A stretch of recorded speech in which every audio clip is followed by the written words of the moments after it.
Köszöntök mindenkit könyvtárunk és kollégáim nevében.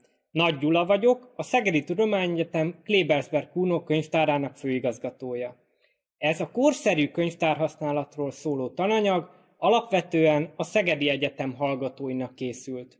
A leckékben bemutatjuk saját felületeinket és könyvtári szolgáltatásainkat, emellett épületünk és gyűjteményünk sajátosságaira is próbálunk rámutatni.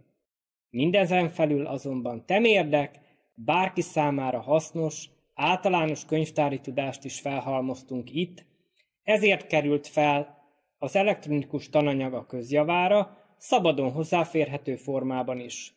Afféle digitális szerszámos ládának szánjuk az egyetemi hallgatók, kutatók, sőt az egyszeri könyvtárhasználók számára. Az itt megtalálható ismeretek nagy mértékben megkönnyíthetik a felsőoktatási tanulmányok támasztotta kihívások leküzdését, segítenek eligazodni az internet, az online tér és a különféle digitális információforrások világában. Az önállóan elvégezhető leckékkel mindenki kényelmesen, a saját tempójában tud haladni, a videóleckék is bármikor újranézhetőek és visszatekerhetőek. Az ellenőrző kérdésekkel pedig azonnal tesztelhetjük is újonnan megszerzett tudásunkat. Aki készen áll, rögtön haladhat is tovább a következő résszel.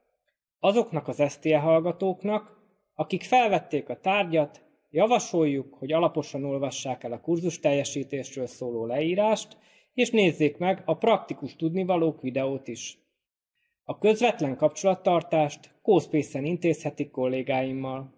Mindenkinek a legjobbakat kívánom a kurzus eredményes teljesítéséhez.